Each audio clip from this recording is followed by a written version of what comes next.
है? गुरुजी, मैं गाजियाबाद से आई हूँ। कहाँ से? गाजियाबाद से आई हूँ। बताओ। और मैंने आपके बारे में सुना कि आपने बहुत लोगों की शराब पीनी छुड़ाई है। तो आप पीती हैं शराब? मेरे हस्बैंड पीते हैं। अच्छा, आगे आओ। हस्बैंड है कि पति हैं? हाँ, पति हैं। कुछ बात कराओ पति परमेश्वर से। राधे राधे गुरुजी। क्या नाम है? जितेंद्र कुमार। शराब पीते हो? हाँ जी गुरुजी। कितने की पी जाते हो? 400 रुपये करीब। 400 की रोज? जी। कमाते कितना हो? एडवोकेट हूँ मैं। एडवोकेट हो? जी, नोएडा लेवल कोर्ट में प्रैक्टिस करता हूँ। तो एडवोकेट हो तो मतलब कितना कमा लेते हो? आ जाते हैं 2 लाख रुपए करीब महीने के। 2 लाख रुपए महीने के कमा लेते हो? जी। और 400 रुपए रोज के हिसाब से महीने का कितना हुआ भैया? 12,000। तो एडवोकेट हो आप, तो मतलब आपको पीने की इजाजत है? नहीं हैं? एडवोकेट पी सकते हैं क्या शराब? नहीं जी। नहीं। तो क्यों पीते हो? शराब पीना सही है? नहीं, गलत है। आपके बच्चे हैं? हाँ, 2 बच्चे हैं। तो वो भी पीते हैं? नहीं। तो बड़े होके उनको पिलाओगे शराब और आपकी नहीं? नहीं जी। क्यों नहीं पिलाओगे? नहीं। आप तो एडवोकेट हैं जी। पढ़े लिखे हैं। हाँ जी। आप तो सबको समझाते हैं, हाँ जी। है ना? सबको आप मोटिवेट करते होंगे, समझाते भी होंगे। जी जी। और आप जब सबको समझाते हैं, आप अपने बेटे को कैसे समझाओगे? कोई शराब पीने वाला आएगा और उसकी पत्नी परेशान है। एक पत्नी बोली आपसे कि एडवोकेट साहब, हमारे पति से हम बहुत परेशान हैं, शराब पीता है, जितना कमाता है सारा उड़ा देता है। तो आप उस शराबी पति को समझाओगे तो कैसे समझाओगे? जरा समझाओ। नहीं, छोड़ने के लिए बोले जाएगा। बोलोगे ना? हाँ जी। तो फिर आप इतने समझदार हो, हम आपको क्या बताएं? आप तो खुद बहुत पढ़े लिखे हैं। जी। इसलिए आपको शराब नहीं पीना चाहिए। देखो, जी गुरुजी। कोई अनपढ़, कोई गलत व्यक्ति गलत काम करे समझ में आता है, पर आप जैसे पढ़े लिखे सभ्य समाज के लोग भी यदि शराब पिएंगे तो आपके बच्चे आपसे क्या सीखेंगे? ये बताओ। जी, गलत बात है गुरुजी। आपके बच्चों को सीखना हो, कोई कहे कि भाई, क्या नाम है आपके बेटे का? अक्षित। अक्षित। जी। तो अक्षित से कहा जाए कि बेटा अक्षित, तुम अपने पिता से क्या सीखोगे? तो वो क्या सीखेगा आपसे? आप में सीखने जैसी क्या बातें हैं? आपका बेटा क्या सीखेगा? शराब पीना सीखेगा कि भाई मेरा पिता सही शराब पीता है तो मैं पीऊंगा। आप एडवोकेट हो, वो ये सीखे तो अच्छा है कि वो आपसे बड़ा एडवोकेट बने, जी वो गुरुजी। जज बने, ये और अच्छी बात है। जी। लेकिन जज भी, अच्छा एक बात बताओ, जजमेंट करते समय जज साहब, क्या शराब पी के जजमेंट करने की इजाजत है? नहीं जी। नहीं। नहीं और आपको केस लड़ने के लिए जज शराब पी की इजाजत है? जी। नहीं मतलब शराब पी के आप लोग लड़ते हो केस के? नहीं पूछ रहे हैं हम। नहीं। नहीं, शराब पी के नहीं। नहीं, यदि पिए हैं तो कौन पकड़ेगा? अच्छा, जज भी शराब पी के जजमेंट दें तो पकड़ने कौन जाएगा? कैसे पता कि पिए हैं कि नहीं? ये तो उन्हीं को पता रहेगी। लेकिन ये बताओ, ये टेस्ट होना चाहिए कि नहीं? गाड़ी चलाने वाले का टेस्ट होता। टेस्ट होता है जी। कि नहीं होता? होता। होता है जी। तो जज का टेस्ट कौन करता है? नहीं, जज वगैरह का तो नहीं होता, पर एडवोकेट का वगैरह का हो जाता। तो जज भी यदि शराब पी के, यदि कोई जज माना कि कोई शराब पीने वाला जज है और वो शराब पी के जजमेंट कर रहा है, तो ठीक से जजमेंट दे पाएगा, न्याय दे पाएगा? नहीं नहीं। इसलिए जैसे शराब पीने वाले, कोई गाड़ी शराब पी के चला रहा है तो उसको चेक किया जाता है ना जी। ऐसे एडवोकेट को और जज साहब को भी चेक करना चाहिए ना कि शराब के नशे में तो नहीं है? जी गुरुजी। करना चाहिए कि नहीं? आपसे हम पूछ रहे हैं। हाँ, होना चाहिए। होना चाहिए। तो आप एडवोकेट हो, आप आवाज उठाइए कि भाई ये भी होना चाहिए, क्योंकि किसी की जिंदगी जज के हाथ में होती है। वो चाहे तो जीवन मुक्त कर दे, वो चाहे तो फांसी दे दे। जी गुरुजी। सही है कि गलत है? सही है। तो आप लोग सही को जिताते हो कि गलत को? नहीं, सही को ही जिताते हैं। आपको पता चल जाता है ना कि ये जी सही है कि बिल्कुल। गलत? हाँ, पहले पता रहता। तो सही को जिताना है, कभी गलत का ना लड़ लेना। नहीं जी।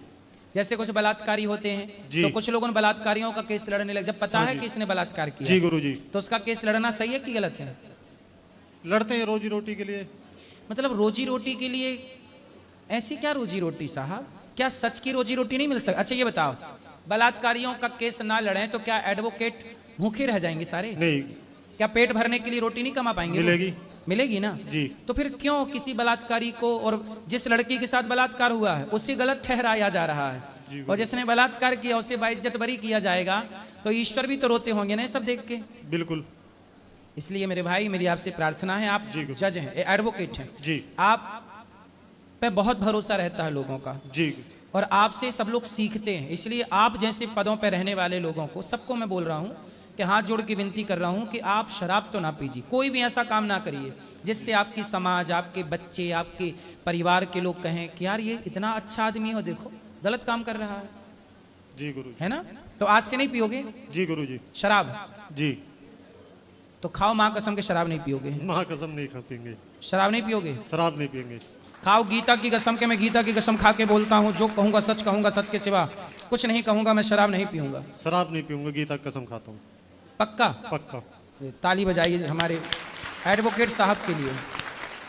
और आपको अपने और मित्रों को बोलना चाहिए कि यार देखो, आप 12,000 रुपये महीना खर्च करते हो शराब में, 400 रुपये की रोज।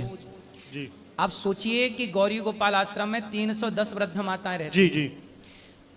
इतने पैसे में तो 4 माताओं का रोज पेट भर जाएगा। 400 की आप पी जाते हो।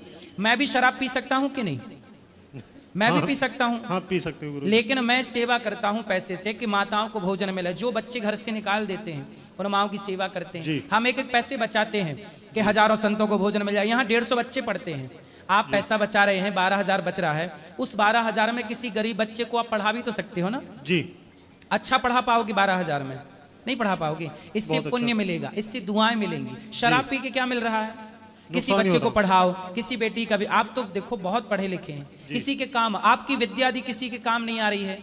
आप अपने छोटे, जो आपसे छोटे जूनियर हैं, उन्हें आप पढ़ा सकते हैं, कोचिंग दे सकते हैं। जी जी। है ना? वो पैसा उनमें खर्च करिए जो बिल्कुल बेचारे गरीब से गरीब हैं, पर वो एडवोकेट बनना चाहते हैं, वो जज बनना चाहते हैं। तो आपकी थोड़ा सहायता मिल जाएगी और वो जज बन जाए, वो एडवोकेट बन जाए, तो आपको दुआएं मिलेंगी कि नहीं? लोग उपकार माने ना माने, लेकिन भला करते रहना चाहिए, क्योंकि ये भलाई व्यक्ति नहीं देखता, भगवान देखते हैं। जी गुरुजी। ठीक है, हमें अच्छा लगा। अब आप शराब नहीं पियेंगे? गुरुजी, इनकी कोई 6 महीने में तो नशा मुक्ति केंद्र से आई है और अब नहीं पियेंगे? पर बाहर आने के बाद भी इनका यही है। नहीं, अब नहीं पियेंगे। आप चाहे तो इनको सेवा में रख लीजिए। कोर्ट तो ये वैसे भी नहीं जाते। तो यहाँ हमारा कोर्ट कचहरी का काम ही नहीं पड़ता भगवान की कृपा से। नहीं, ये माओ की सेवा करेंगे। नहीं, हमारी माओ का भी कोई कोर्ट कचहरी का काम नहीं है। नहीं, सेवा कर लेंगे उनकी। चलो, अभी तो उनको कोर्ट का काम करने तो वो अच्छे एडवोकेट हैं। और पैसा कमाना, 4 लाख कमाओ महीने के, 10 लाख कमाओ, लेकिन ईमानदारी का। बच्चों को पढ़ाओ, समाज की सेवा, लग जाओ सेवा में। अब पी लिया ना शराब, पी के देख लिया, क्या मिला? शरीर बर्बाद हुआ ना आपका, अब कुछ ना मिलेगा। इसलिए अब सेवा करो, सेवा का धन कमाओ, काम आएगा। चलो, और किसका सवाल है? यहाँ ले आओ। गुरुजी राधे राधे जी। गुरुजी, मैं मन की बात करना चाहता हूँ बिना माइक से, प्लीज। बिना माइक की बात करनी है तो अभी ऊपर बैठेंगे, बात कर लीजिएगा। गुरुजी, आपके श्री चरणों में दासी का कोटि कोटि नमन। जी। गुरुजी, सांगोपांग उपासना के बारे में पता करना था मुझे। एक तो उसे बताना आप, और दूसरा श्री संप्रदाय से शिक्षित कोई भी हो तो उसे सांगोपांग उपासना में क्या क्या करना चाहिए?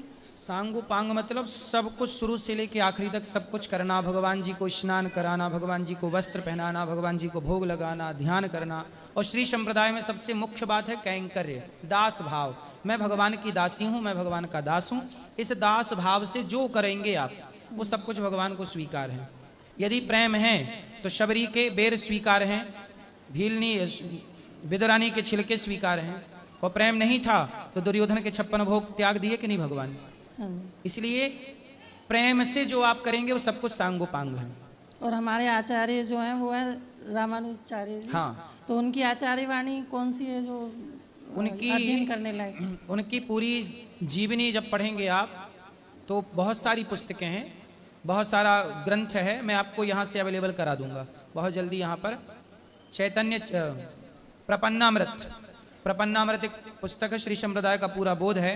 सहस्त्र गीति है और आलवंदार स्तोत्र है। ये सारी चीज़ों का आप पाठ कर सकते हैं। किस चीज़ का पाठ करना चाहिए? कोई एक या दो? तो आलवंदार स्तोत्र कर सकते हैं। तो वो मिल जाएगा यहाँ? हाँ, पे? मिल जाता है, गूगल पे ही मिल जाएगा। ठीक, धन्यवाद। महाराज जी Radhe Radhe ji. I am Abhishek Khandekar from Chhattisgarh. जी। जी, एक मेरी परिवार की समस्या है। क्या? मैं अकेले भाई हूँ, मेरी 4 बहन है, एक बहन है वो गुजर चुकी है। तो मेरी जो 3 बहन है जिनका शादी हो गया है, एक बहन पढ़ाई कर रही है नर्सिंग में मेरा, और मैं भी पढ़ाई कर रहा हूँ। तो 2 हम बचे हैं शादी करने के लिए। और एक जो पहले नंबर वाली सबसे मेरी बड़ी दीदी है स्वीटी बंजारे, जिनका धनी बस चलता है, वो धन धान से परिपूर्ण है, तो कहीं न कहीं वो सहयोग करती है हमारे लिए और हम भी सहयोग करते हैं। तो जो तीसरे नंबर वाले जो जीजा हैं वो भी धन धान से परिपूर्ण हैं, उसके बाद भी वो ड्रिंक करते हैं महाराज जी, दारू पीते हैं और ज़रूरत से ज़्यादा दारू